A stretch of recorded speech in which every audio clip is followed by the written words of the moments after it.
Hi, I am Rahul और welcome on my channel. जैसा कि हम लोग लूसेंट जी के बुक को सुन रहे हैं, यह बुक बहुत इंपॉर्टेंट है क्योंकि यह एनसीईआरटी बुक का कंपाइलेशन है। ओके, तो इसमें बहुत सारा फैक्ट है जो कि हमारे कॉम्पिटिटिव एग्ज़ाम में योगदान बढ़ा सकता है। ओके, तो यह सभी स्टेट पीसीएस के लिए, इवन यूपीएससी और सभी वनडे एग्ज़ाम के लिए वेरी इंपॉर्टेंट है। तो आप इसे सुनकर याद कर सकते हो। ओके, अपने सबकॉन्शियस ब्रेन में सेव कर सकते हो। जैसे कि हम लोग इस समय पॉलिटी को सुन रहे हैं, उसमें हम लोग आज संसद एवं संसद सदस्यों से संबंधित कुछ विशेष बातें से आगे बढ़ेंगे। ओके, तो स्टार्ट करते हैं। सभापति या अध्यक्ष या उस रूप में कार्य करने वाला व्यक्ति प्रथमता मत नहीं देगा, किंतु बराबर होने की दशा में उसका निर्णायक मत होगा और वह उसका प्रयोग करेगा। अनुच्छेद 101। संसद के किसी सदन की सदस्यता में कोई रिक्त होने पर भी उस सदन की कार्य करने की शक्ति होगी, और यदि इस बारे में यह पता चलता है कि कोई व्यक्ति जो ऐसा करने का हकदार नहीं था कार्यवाहियों में उपस्थित रहा या उसने मत दिया या अन्यथा भाग लिया है, तो भी संसद की कार्यवाही विधिमान्य होगी। अनुच्छेद 102। संसद में स्थगन प्रस्ताव संसद का कोई भी सदस्य रख सकता है, लेकिन इसके लिए अध्यक्ष की अनुमति आवश्यक है। बिना अध्यक्ष की अनुमति के स्थगन प्रस्ताव नहीं रखा जा सकता। स्थगन प्रस्ताव लाने का मुख्य उद्देश्य सार्वजनिक महत्व के निश्चित अत्यावश्यक मुद्दों पर बहस करना होता है। सामान्यतः स्थगन प्रस्ताव को 4:30 ही लिया जाता है। किसी संसद सदस्य की योग्यता अथवा अयोग्यता से संबंधित प्रश्न का अंतिम विनिश्चय चुनाव आयोग की सलाह से राष्ट्रपति करता है। एक समय एक व्यक्ति केवल एक ही सदन का सदस्य रह सकता है। यदि कोई सदस्य सदन की अनुमति के बिना 60 दिनों की अवधि से अधिक समय के लिए सदन के सभी अधिवेशनों से अनुपस्थित रहता है, तो सदन उसकी सदस्यता समाप्त कर सकता है। अनुच्छेद 101(4). नया संसद भवन। 10 दिसंबर 2020 को नए संसद भवन की आधारशिला प्रधानमंत्री नरेंद्र मोदी के द्वारा रखी गई थी। नवनिर्मित संसद भवन की उद्घाटन नरेंद्र मोदी के द्वारा 28 मई 2023 को की गई।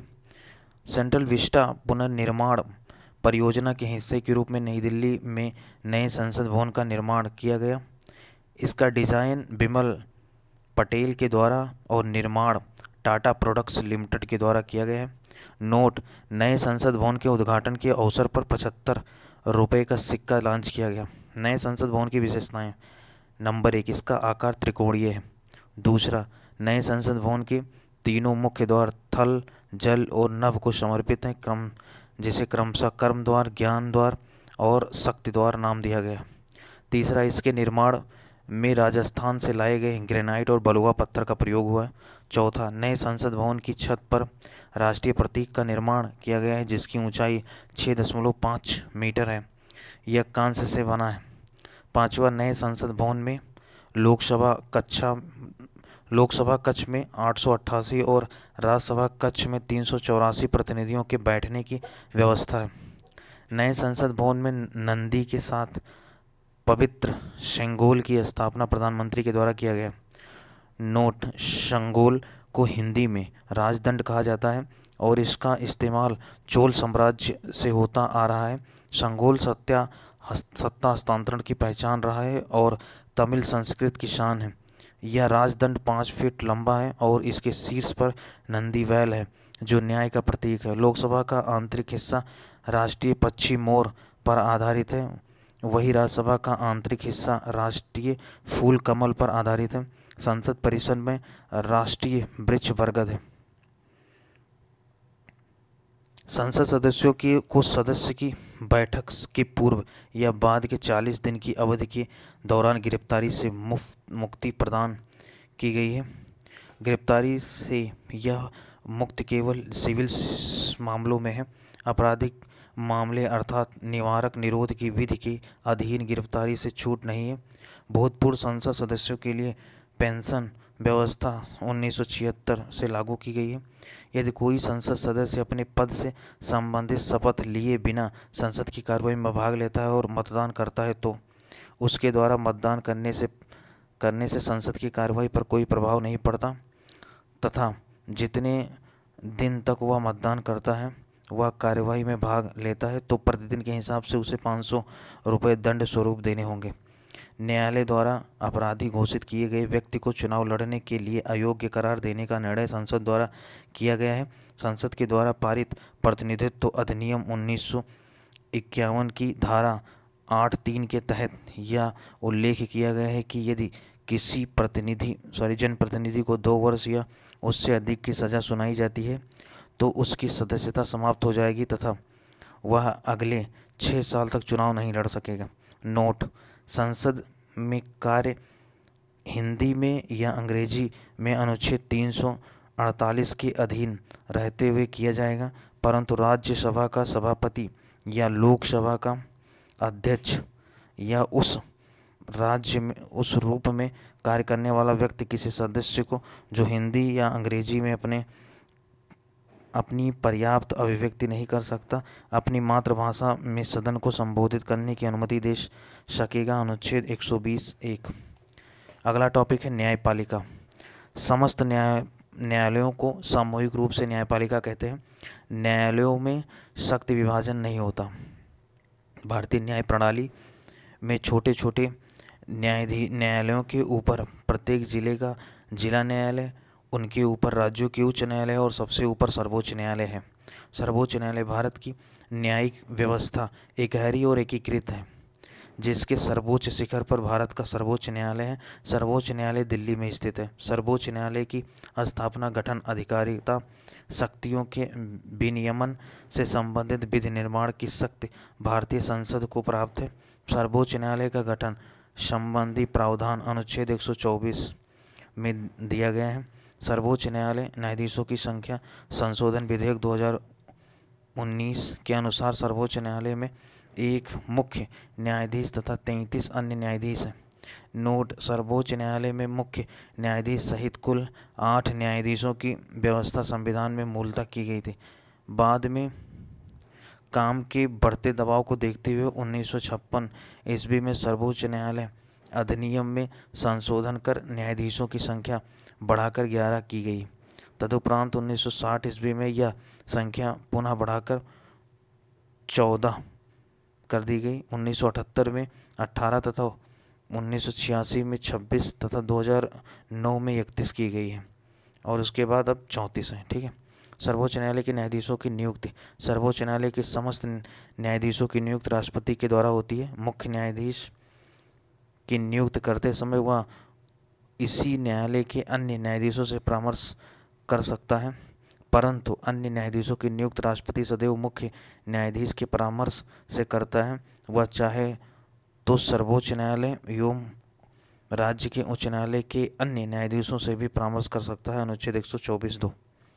सर्वोच्च न्यायालय के न्यायाधीश बनने के लिए न्यूनतम आयु सीमा निर्धारित नहीं की गई है। एक बार नियुक्त होने के बाद इनके अवकाश ग्रहण करने की सीमा 65 वर्ष है। सर्वोच्च न्यायालय के न्यायाधीशों को पद एवं गोपनीयता की शपथ राष्ट्रपति दिलाता है। सर्वोच्च न्यायालय के न्यायाधीशों के लिए योग्यताएं: वह भारत का नागरिक हो। नंबर 2, वह किसी उच्च न्यायालय अथवा 2 या 2 से अधिक न्यायालयों में लगातार कम से कम 5 वर्षों तक न्यायाधीश के रूप में कार्य कर चुका हो, या किसी उच्च न्यायालय या न्यायालयों में लगातार 10 वर्षों तक अधिवक्ता रह चुका हो, या राष्ट्रपति की दृष्टि में कानून का उच्च कोटि का ज्ञाता हो। न्यायाधीश के वेतन एवं भत्ते। अनुच्छेद 125। सर्वोच्च न्यायालय के मुख्य न्यायाधीश को 2,80,000 प्रति माह व अन्य न्यायाधीशों को 2,50,000 प्रति माह वेतन मिलता है। इसके अलावा उन्हें निःशुल्क आवास और अन्य सुविधाएं जैसे चिकित्सा कार्ड, टेलीफोन आदि भी मिलती है। न्यायाधीशों का वेतन एवं उसे मिलने वाली अन्य सुविधाएं उसके कार्यकाल में कम नहीं की जा सकता। सेवानिवृत्त मुख्य न्यायाधीश एवं अन्य न्यायाधीशों का पेंशन उनके अंतिम माह के वेतन का 50% निर्धारित है। पद विमुक्ति। सर्वोच्च न्यायालय के न्यायाधीश की पद विमुक्ति के लिए संसद के दोनों सदन एक प्रस्ताव पारित करते हैं जिसे प्रार्थना कहते हैं, जिसमें वह किसी न्यायाधीश को सिद्ध भ्रष्टाचार अथवा असमर्थता के कारण पद से हटाना चाहते हैं। यह प्रस्ताव दोनों सदनों में कुल सदस्य संख्या के स्पष्ट बहुमत से पारित होना चाहिए तथा साथ ही यह भी आवश्यक है कि प्रस्ताव पर मतदान के समय जितने सदस्य उपस्थित हैं वह मतदान में भाग लेते हैं उनका 2/3 बहुमत उस प्रस्ताव का समर्थन करें। जब इस प्रकार पास हुआ प्रस्ताव संसद राष्ट्रपति के पास प्रार्थना या समावेदन के रूप में भेजती है तभी वह आदेश जारी करके संबद्ध न्यायाधीश को हटा सकता है। नोट: पद वियुक्त प्रस्ताव 100 सदस्यों लोकसभा के मामले में या 50 सदस्य राज्यसभा के मामले में द्वारा हस्ताक्षर करने के बाद अध्यक्ष या सभापति को दिया जाना चाहिए। सबसे अधिक समय तक मुख्य न्यायाधीश के पद पर रहने वाले न्यायाधीश यशवंत विष्णु चंद्रचूड़ 22 फरवरी 1978 से 21 जुलाई 1985 तक 2696 दिन थे। सबसे कम समय तक मुख्य न्यायाधीश के पद पर रहने वाले न्यायाधीश कमल नारायण सिंह जो है 17 दिन थे। नोट: जब भारतीय न्यायिक पद्धति में लोकहित मुकदमा PIL लाया गया तब भारत के मुख्य न्यायमूर्ति PN भगवती थे। सर्वोच्च न्यायालय के न्यायाधीश अवकाश प्राप्त करने के बाद भारत में किसी भी न्यायालय या किसी भी अधिकारी के सामने वकालत नहीं कर सकते। मुख्य न्यायाधीश राष्ट्रपति की पूर्व स्वीकृति लेकर दिल्ली के अतिरिक्त अन्य किसी स्थान पर सर्वोच्च न्यायालय की बैठक बुला सकता है। अब तक हैदराबाद और श्रीनगर में इस प्रकार की बैठक आयोजित की जा चुकी है। सर्वोच्च न्यायालय का क्षेत्राधिकार। नंबर 1, प्रारंभिक क्षेत्राधिकार। यह निम्न मामलों में प्राप्त है। नंबर 1, भारत संघ तथा एक या एक से अधिक राज्यों के मध्य उत्पन्न विवादों में। नंबर 2, भारत संघ तथा कोई एक राज्य या अनेक राज्यों और एक या एक से अधिक राज्यों के बीच विवादों में। तीसरा, 2 या 2 से अधिक राज्यों के बीच ऐसे विवाद में जिसमें उनके वैधानिक अधिकारों का प्रश्न निहित है। प्रारंभिक क्षेत्राधिकार के अंतर्गत सर्वोच्च न्यायालय उसी विवाद को निर्णय के लिए स्वीकार करेगा जिसमें किसी तथ्य या विधि का प्रश्न शामिल है। दूसरा है अपीलीय क्षेत्राधिकार। देश का सबसे बड़ा अपीलीय न्यायालय सर्वोच्च न्यायालय है। इसे भारत के सभी उच्च न्यायालयों के निर्णयों के विरुद्ध अपील सुनने का अधिकार है। इसके अंतर्गत 3 प्रकार के प्रकरण आते हैं। नंबर 1, संवैधानिक, दीवान और तीसरा फौजदारी। तीसरा है परामर्शदात्री क्षेत्राधिकार। राष्ट्रपति को यह अधिकार है कि वह सार्वजनिक महत्व के विवादों पर सर्वोच्च न्यायालय का परामर्श मांग सकता है। अनुच्छेद 143। न्यायालय के परामर्श को स्वीकार या अस्वीकार करना राष्ट्रपति के विवेक पर निर्भर करता है। चौथा, पुनर्विचार संबंधी क्षेत्राधिकार। संविधान के अनुच्छेद 137 के अनुसार सर्वोच्च न्यायालय को यह अधिकार प्राप्त है कि वह स्वयं द्वारा दिए गए आदेश या निर्णय पर पुनर्विचार कर सकेगा तथा यदि उचित समझे तो उसमें आवश्यक परिवर्तन कर सकता है। पांचवा, अभिलेख न्यायालय। संविधान का अनुच्छेद 129 सर्वोच्च न्यायालय को अभिलेख न्यायालय का स्थान प्रदान करता है। इसका आशय यह है कि न्यायालय के सभी निर्णयों को रिकॉर्ड या अभिलेख के रूप में सुरक्षित रखा जाता है। इन विषयों को भविष्य में देश के किसी भी न्यायालय में नज़ीर के रूप में पेश किया जा सकता है। अगला है मौलिक अधिकारों का रक्षक। भारत का सर्वोच्च न्यायालय नागरिकों के मौलिक अधिकारों का रक्षक है।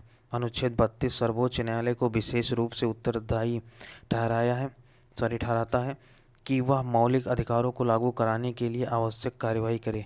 न्यायालय मौलिक अधिकारों की रक्षा के लिए बंदी, प्रत्यक्षीकरण, परमादेश, प्रतिषेध, अधिकार परीक्षा और उत्प्रेषण के लेख जारी कर सकता है। नोट: सर्वोच्च न्यायालय में संविधान के निर्वचन इंटरप्रिटेशन से संबंधित मामले की सुनवाई करने के लिए न्यायाधीशों की संख्या कम से कम 5 होनी चाहिए। अनुच्छेद 145(3). उच्च न्यायालय। संविधान के अनुसार प्रत्येक राज्य के लिए एक उच्च न्यायालय होगा। अनुच्छेद 214। लेकिन संसद विधि द्वारा 2 या 2 से अधिक राज्यों और किसी संघ राज्यों के राज्य क्षेत्र के लिए एक ही उच्च न्यायालय स्थापित कर सकती है। अनुच्छेद 231। वर्तमान में भारत में 25 उच्च न्यायालय हैं जिनमें से 3 उच्च न्यायालयों का अधिकार क्षेत्र एक राज्य से अधिक है। केंद्र शासित प्रदेश दिल्ली और जम्मू कश्मीर में उच्च न्यायालय हैं। प्रत्येक उच्च न्यायालय का गठन एक मुख्य न्यायाधीश तथा अन्य न्यायाधीशों से मिलाकर किया जाता है। इनकी नियुक्ति राष्ट्रपति के द्वारा होती है। अनुच्छेद 217। भिन्न भिन्न उच्च न्यायालयों में न्यायाधीशों की संख्या अलग अलग होती है। उच्च न्यायालय के न्यायाधीशों के लिए योग्यताएं: नंबर 1, भारत का नागरिक हो।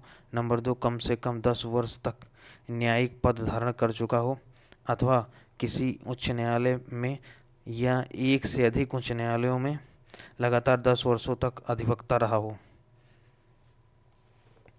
उच्च न्यायालय के न्यायाधीशों को उस राज्य जिसमें उच्च न्यायालय स्थित है का राज्यपाल उसके पद की शपथ दिलाता है।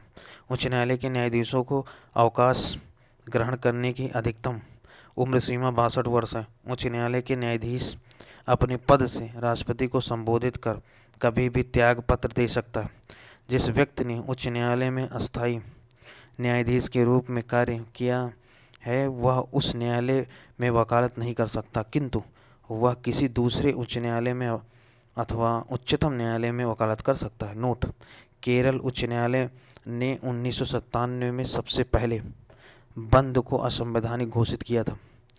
उच्च न्यायालय के न्यायाधीशों को उसी प्रकार अपदस्थ किया जा सकता है जिस प्रकार उच्चतम न्यायालय के न्यायाधीश को पद से मुक्त किया जाता है। राष्ट्रपति आवश्यकता अनुसार किसी भी उच्च न्यायालय में न्यायाधीशों की संख्या में वृद्धि कर सकता है अथवा अतिरिक्त न्यायाधीशों की नियुक्त कर सकता है। राष्ट्रपति उच्च न्यायालयों के किसी अवकाश प्राप्त न्यायाधीश को भी उच्च न्यायालय के न्यायाधीश के रूप में कार्य करने का अनुरोध कर सकता है। उच्च न्यायालय एक अभिलेख न्यायालय होता है। इसके निर्णय आधिकारिक माने जाते हैं तथा उनके आधार पर न्यायालय अपना निर्णय देते हैं। अनुच्छेद 215। भारत के मुख्य न्यायाधीशों से परामर्श कर राष्ट्रपति उच्च न्यायालय के किसी भी न्यायाधीश का स्थानांतरण किसी दूसरे उच्च न्यायालय में कर सकता है। उच्च न्यायालय अधिकारिता तथा स्थान: नाम, स्थापना वर्ष, राज्य, क्षेत्रीय अधिकारिता, मूल स्थान और खंडपीठ। तो नंबर 1, कलकत्ता। स्थापना वर्ष 1862।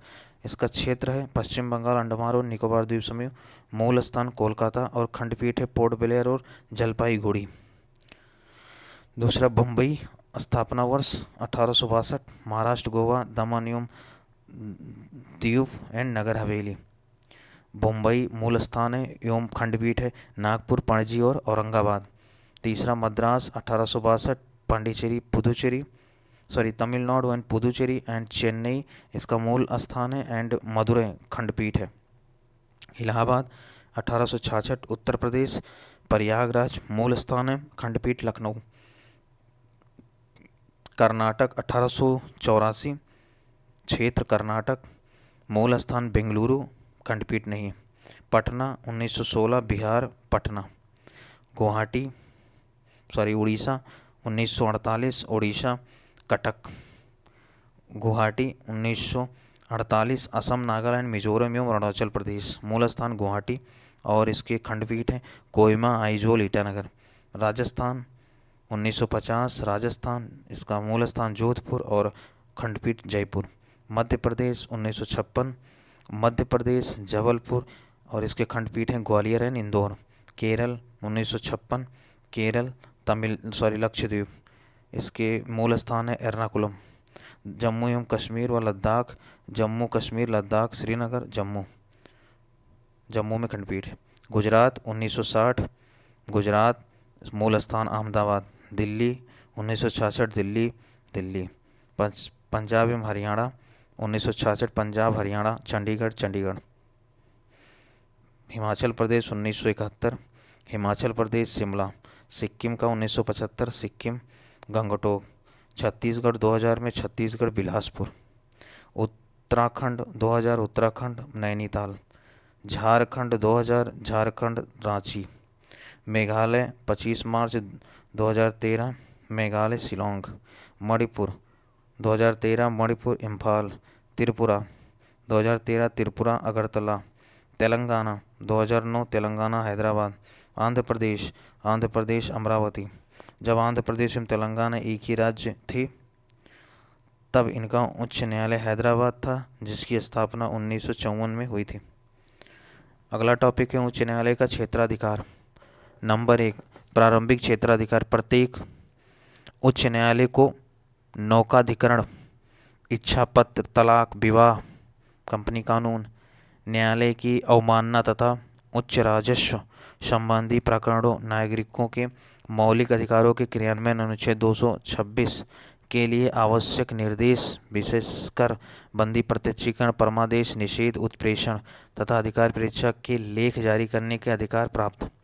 दूसरा, अपीलीय क्षेत्राधिकार। नंबर 1, फौजदारी मामले में अगर सत्र न्यायाधीश ने मृत्युदंड दिया हो तो उच्च न्यायालय में उसके विरुद्ध अपील हो सकती है। दूसरा, दीवानी मामलों में उच्च न्यायालय में उन सब मामलों की अपील की जा सकती है जो ₹5 लाख या उससे अधिक संपत्ति से संबद्ध हो। तीसरा, उच्च न्यायालय पेटेंट और डिजाइन, उत्तराधिकार, भूमि प्राप्त, दिवालियेपन और संरक्षकता आदि मामलों में भी अपील सुनता है। तीसरा, उच्च न्यायालय में मुकदमा का हस्तांतरण। यदि किसी उच्च न्यायालय को ऐसा लगे कि जो अभियोग अधीनस्थ न्यायालय में विचाराधीन है वह विधि के किसी सारगर्भित प्रश्न से संबद्ध है तो वह उसे अपने यहाँ हस्तांतरित कर या तो उसका निपटारा स्वयं कर देता है या विधि से संबद्ध प्रश्न को निपटाकर अधीनस्थ न्यायालयों को निर्णय के लिए वापस भेज देता है। चौथा है प्रशासकीय अधिकार।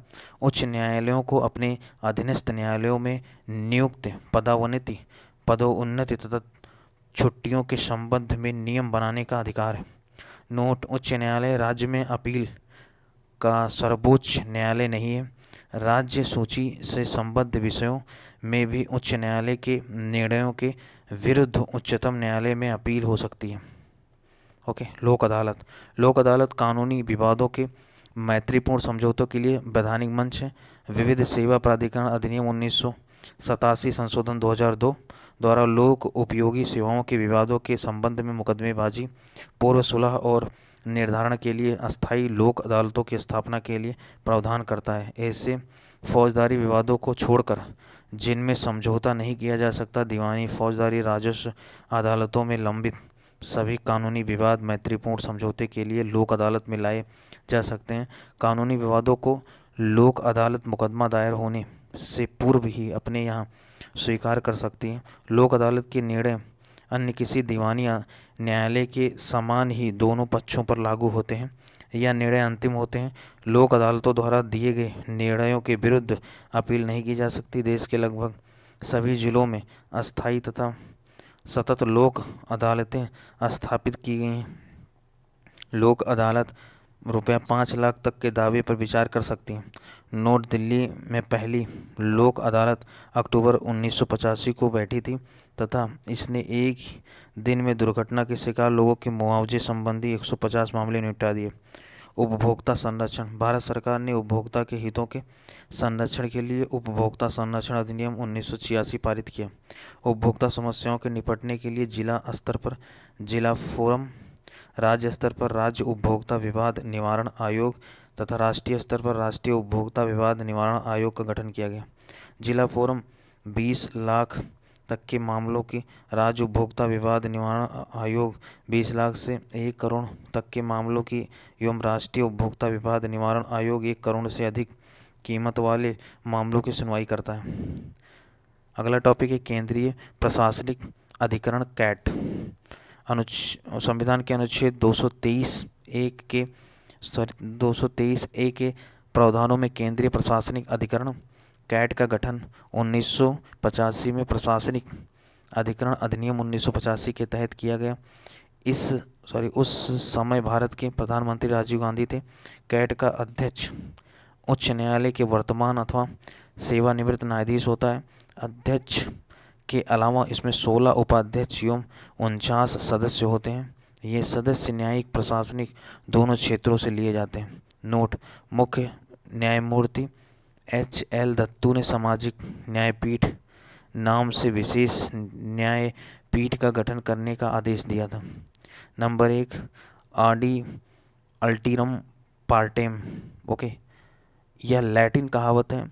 यह प्राकृतिक न्याय के सिद्धांत है जिसका अर्थ है कि कोई भी व्यक्ति बिना सुनवाई के दंड घोषित नहीं किया जा सकता।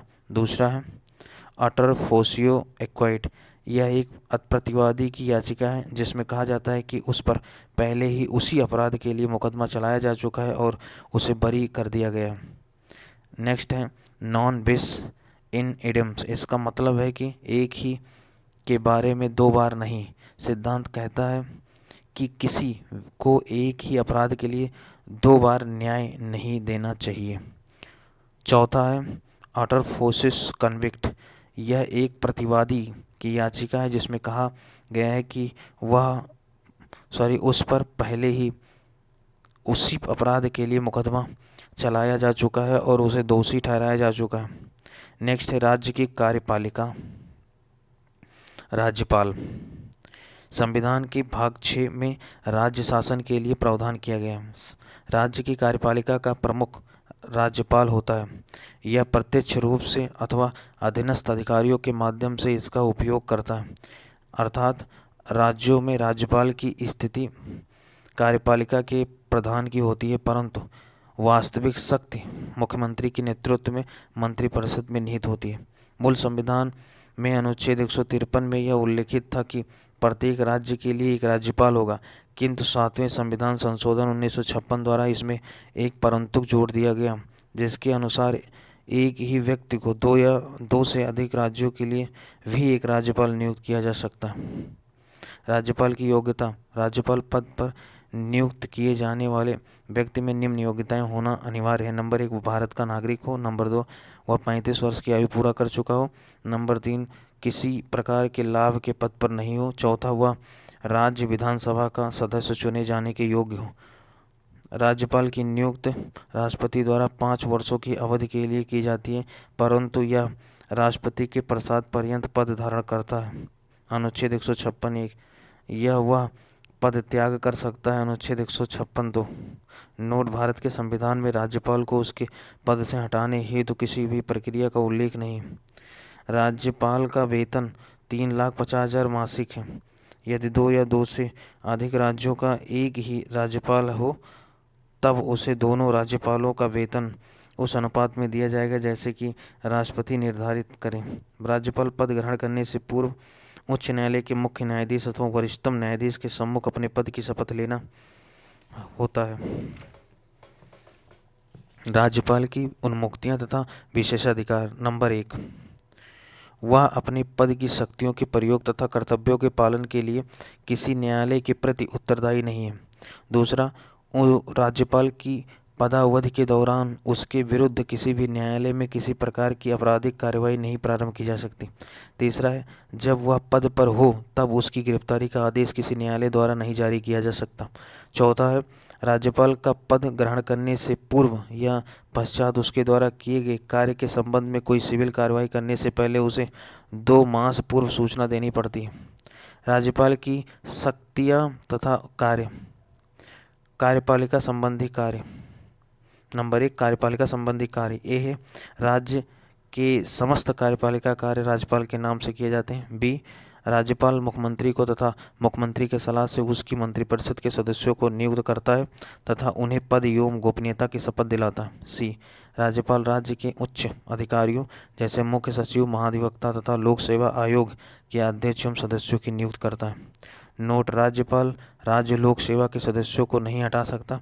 आयोग के सदस्य राष्ट्रपति द्वारा निर्देशित किए जाने पर, उच्चतम न्यायालय के प्रतिवेदन पर और कुछ निहरताओं के होने पर ही राष्ट्रपति द्वारा हटाया जा सकता है। अनुच्छेद 317।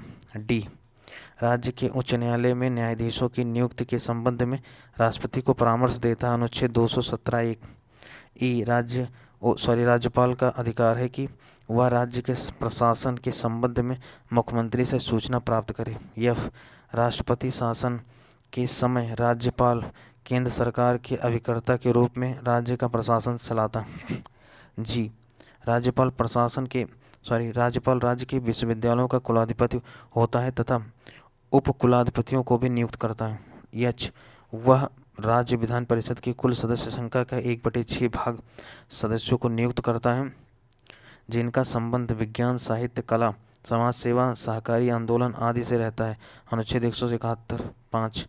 यह ध्यान देने योग्य है कि राज्य सभा से संबंधित तत्समान सूची में सहकारी आंदोलन सम्मिलित नहीं है। नंबर 2 पर है विधायी अधिकार। ए, राज्यपाल विधानमंडल का अभिन्न अंग है। अनुच्छेद 164। बी, राज्यपाल विधानमंडल का 17वां एवं 17 अवसान करता है तथा उसका विघटन करता है। राज्यपाल विधानसभा के अधिवेशन अथवा दोनों सदनों के संयुक्त अधिवेशन को संबोधित करता है। सी है, राज्य विधानसभा के किसी सदस्य पर अयोग्यता का प्रश्न उत्पन्न होता है तो अयोग्यता संबंधी विवाद का निर्धारण राज्यपाल चुनाव आयोग से परामर्श करके करता है।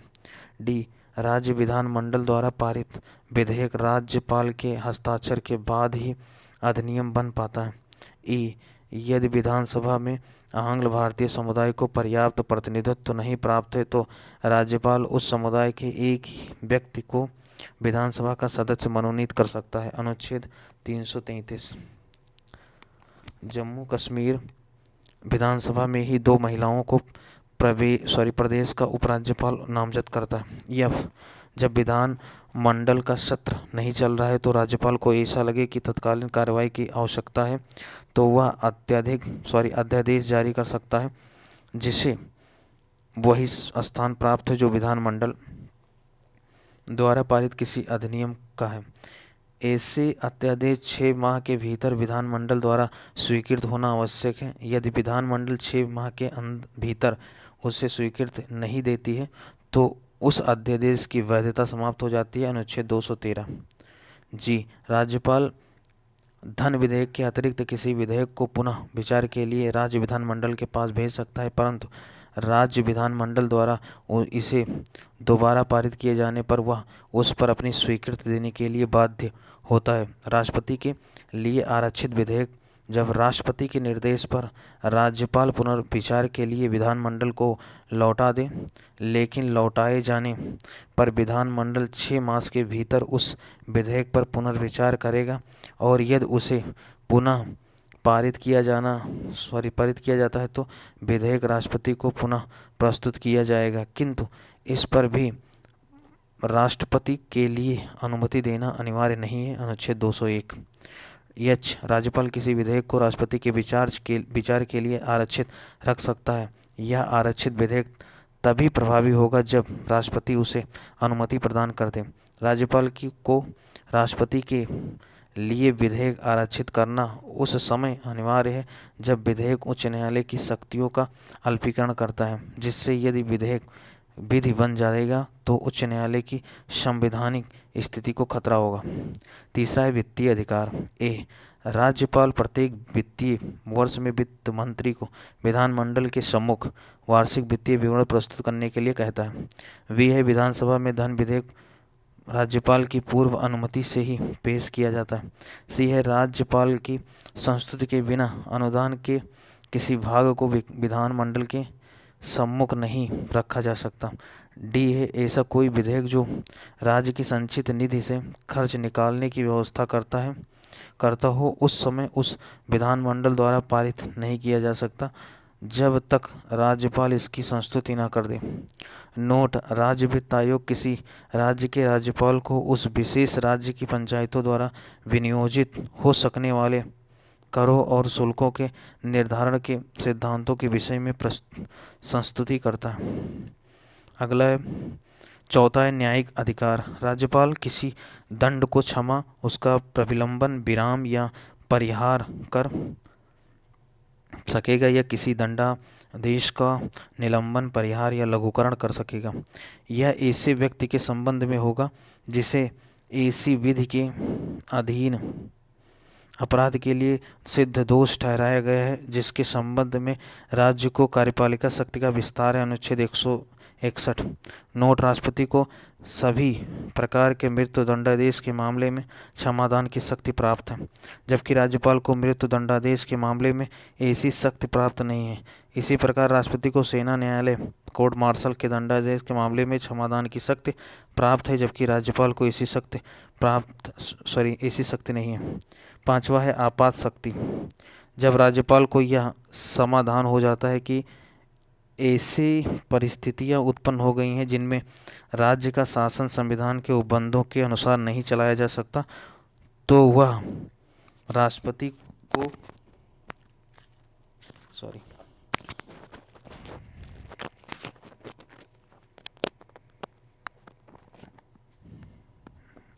तो वो राष्ट्रपति कहाँ गया, प्रतिवेदन भेजकर अनुच्छेद 356 पर यह कह सकता है कि राष्ट्रपति राज्य के मानक के सभी या कोई कृत्य स्वयं ग्रहण कर ले। इसे सामान्यतः राष्ट्रपति शासन कहा जाता है। राज्यपाल की स्थिति, यदि हम राज्यपाल के उपर्युक्त अधिकारों पर दृष्टिपात करें तो ऐसा लगता है कि राज्यपाल एक बहुत शक्तिशाली अधिकारी है, किंतु वास्तविकता इससे सर्वथा भिन्न है। हमने संसदीय शासन प्रणाली को अपनाया है जिसमें मंत्रिपरिषद विधानमंडल के प्रति उत्तरदायी होती है। अतः वास्तविक शक्तियां मंत्रिपरिषद को प्राप्त होती हैं, न कि राज्यपाल को। राज्यपाल एक संवैधानिक प्रमुख के रूप में कार्य करता है, किंतु असाधारण स्थितियों में उसे इच्छानुसार कार्य करने के अवसर प्राप्त हो सकते हैं। विधान परिषद, किसी राज्य में विधान परिषद की स्थापना और समाप्ति का प्रावधान अनुच्छेद 169 में किया गया है। विधान परिषद राज्य विधानमंडल का उच्च सदन होता है। यदि किसी राज्य की विधानसभा अपने कुल सदस्यों के पूर्ण बहुमत तथा उपस्थित मतदान करने वाले सदस्यों के 2/3 बहुमत से प्रस्ताव पारित करे तो संसद उस राज्य में विधान परिषद स्थापित कर सकती है अथवा उसका लोप कर सकती है।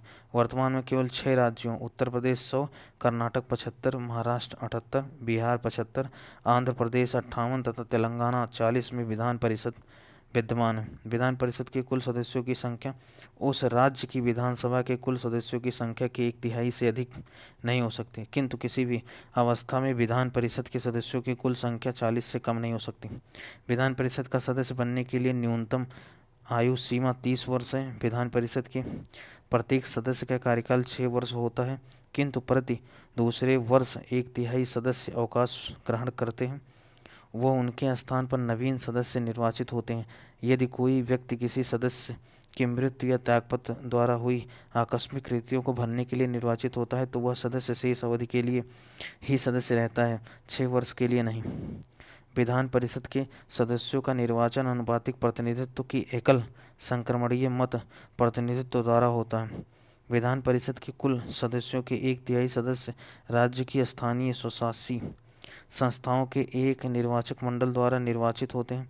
1/3 सदस्य राज्य की विधानसभा के सदस्यों द्वारा निर्वाचित होते हैं।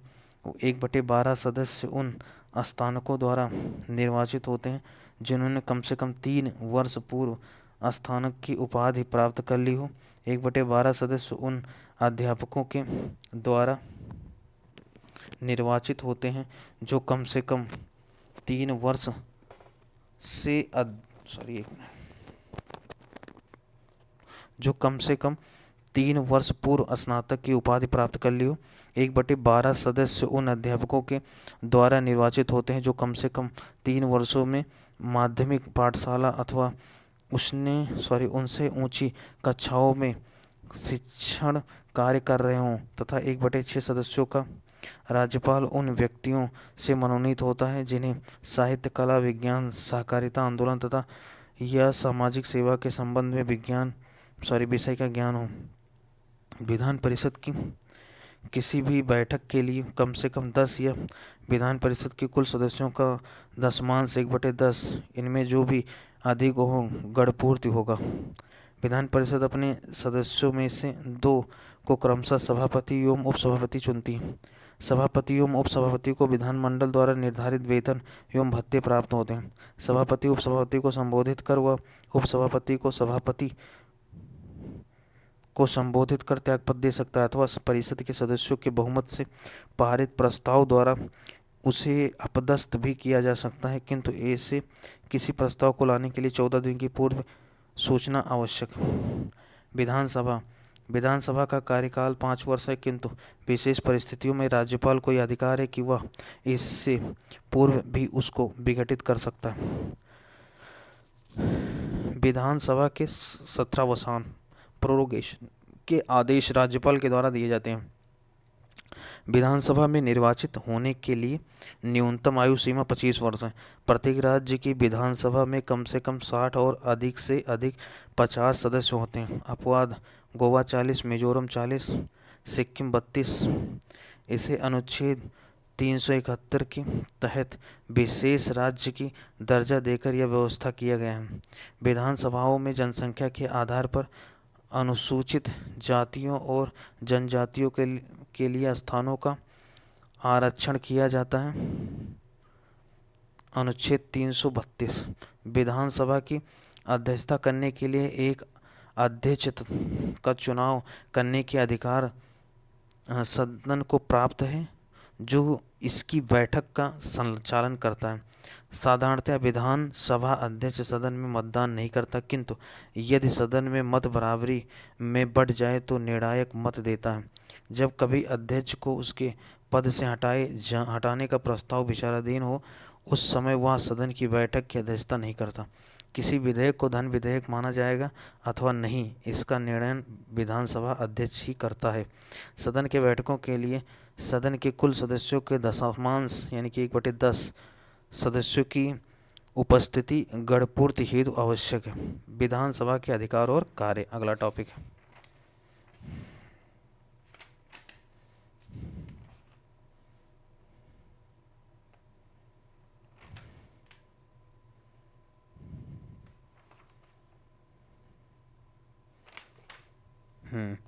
नंबर 1 विधि निर्माण। एक इसे राज्य सूची से संबंधित विषयों पर विधि निर्माण का अन्य अधिकार प्राप्त है। नंबर 2 समवर्ती सूची से संबंधित विषयों पर संसद की तरह राज्य विधान मंडल भी विधि निर्माण कर सकता है, किंतु यदि दोनों द्वारा निर्मित विधियों में परस्पर विरोध की सीमा तक संसदीय विधि वर्णीय है। दूसरा है वित्तीय विषयों से संबंधित प्रक्रिया। नंबर 1 राज्य विधानमंडल राज्य सरकार की वित्तीय अवस्था को पूर्णतः नियंत्रित करता है। प्रत्येक वित्तीय वर्ष के प्रारंभ में विधानमंडल के सम्मुख वार्षिक वित्तीय विवरण अथवा बजट प्रस्तुत किया जाता है, जिसमें शासन की आय और व्यय का विवरण रहता है। बजट वित्त मंत्री द्वारा रखा जाता है। दूसरा, कोई धन विधेयक प्रारंभ में विधान परिषद में प्रस्तुत नहीं किया जा सकता। जब विधानसभा किसी धन विधेयक को पारित कर देती है, तब वह विधान परिषद के पास भेजा जाता है। विधान परिषद को 14 दिन के भीतर विधानसभा को लौटाना पड़ता है। विधान परिषद उस विधेयक के संबंध में संस्तुतियाँ तो दे सकता है, किंतु वह न तो उसे अस्वीकार कर सकती है और न ही उसमें संशोधन ही कर सकती है। तीसरा, विधानसभा द्वारा पारित किए जाने के 14 दिन के बाद विधेयक को दोनों सदनों द्वारा पारित समझ लिया जाता है तथा राज्यपाल को उस पर अपनी सहमति देनी पड़ती है। तीसरा है कार्यपालिका का नियंत्रण। मंत्रिपरिषद सामूहिक रूप से विधानसभा के प्रति उत्तरदायी है।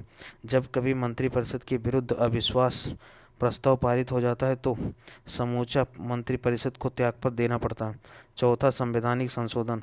संघीय स्वरूप को प्रभावित करने वाला कोई संविधान संशोधन विधेयक यदि संसद के दोनों सदनों के द्वारा पारित हो जाता है तो आधे से अधिक राज्यों के विधानमंडलों द्वारा उसकी पुष्टि आवश्यक है। पांचवा, निर्वाचन संबंधी अधिकार। राष्ट्रपति के निर्वाचन में जितना मताधिकार संसद के दोनों सदनों के सदस्यों को प्राप्त है, उतनी ही राज्य की विधानसभा के निर्वाचित सदस्यों को प्राप्त।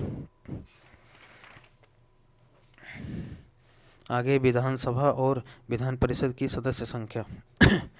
तो हम लोग विधानसभा देखते हैं। उत्तर प्रदेश 403, पश्चिम बंगाल 294, महाराष्ट्र 288, बिहार 243, तमिलनाडु 234, मध्य प्रदेश 230, कर्नाटक 224, राजस्थान 200, गुजरात 182, आंध्र प्रदेश 175, उड़ीसा 147, केरल 140, असम 126, तेलंगाना 119, पंजाब 170, हरियाणा 90, छत्तीसगढ़ 90, झारखंड 81, उत्तराखंड 70, हिमाचल प्रदेश 68, मणिपुर 60, मेघालय 60, त्रिपुरा 60, अरुणाचल प्रदेश 60, नागालैंड 60, मिजोरम 40, गोवा 40, सिक्किम 32। संघीय प्रदेश जम्मू कश्मीर 90, दिल्ली 70, पुदुचेरी 30। महत्वपूर्ण अधिकारियों का मासिक वेतन। राष्ट्रपति 5 लाख, उपराष्ट्रपति 4 लाख, लोकसभा अध्यक्ष 4 लाख, राज्यपाल 3.5 लाख, सर्वोच्च न्यायालय के मुख्य न्यायाधीश 2,80,000, सर्वोच्च न्यायालय के अन्य न्यायाधीश 2,50,000, उच्च न्यायालय के मुख्य न्यायाधीश 2,50,000, उच्च न्यायालय के अन्य न्यायाधीश 2,25,000, नियंत्रक एवं महालेखा परीक्षक 2,50,000, मुख्य चुनाव आयुक्त 2,50,000, महान्यायवादी 2,50,000। शपथ एवं त्यागपत्र। राष्ट्रपति किसको शपथ देता है? शपथ दिलाता है राष्ट्रपति को मुख्य न्यायाधीश। त्यागपत्र उपराष्ट्रपति को करते हैं। उपराष्ट्रपति राष्ट्रपति शपथ दिलाता है उपराष्ट्रपति को और त्यागपत्र राष्ट्रपति को देते हैं। राज्यपाल को शपथ राज्य उच्च न्यायालय के मुख्य न्यायाधीश और त्यागपत्र किसे होता है? राष्ट्रपति को। मुख्य न्यायाधीश को शपथ राष्ट्रपति दिलाता है और त्यागपत्र राष्ट्रपति को देता है। सॉरी, लोकसभा अध्यक्ष शपथ नहीं होता है, ठीक है, त्यागपत्र उपाध्यक्ष को देते हैं। मुख्यमंत्री की नियुक्ति राज्यपाल द्वारा की जाती है। साधारणतः वैसे व्यक्ति को मुख्यमंत्री नियुक्त किया जाता है जो विधानसभा में बहुमत दल का नेता होता है। मुख्यमंत्री ही शासन का प्रमुख प्रवक्ता है और मंत्रिपरिषदों की बैठक की अध्यक्षता करता है। मंत्रिपरिषद के निर्णयों को मुख्यमंत्री की राज्यपाल तक पहुंचाता है। नोट 91 संविधान संशोधन अधिनियम 2003 के अनुसार मुख्यमंत्री सहित संपूर्ण मंत्रिपरिषद का आकार राज्य की विधान परिषद की कुल सदस्य संख्या के 15% से अधिक नहीं होगी, लेकिन मुख्यमंत्री सहित संपूर्ण मंत्रिपरिषद की कुल संख्या 12 से कम नहीं होनी चाहिए। जब कभी राज्यपाल कोई बात मंत्रिपरिषद तक पहुंचाना चाहता है तो वह मुख्यमंत्री के द्वारा ही यह कार्य करता है। राज्यपाल के सारे अधिकारों का प्रयोग मुख्यमंत्री ही करता है। अनुच्छेद 167 मुख्यमंत्री के कार्यों को परिभाषित करता है। Okay then, thank you very much. Next मिलते हैं नेक्स्ट ऑडियो में।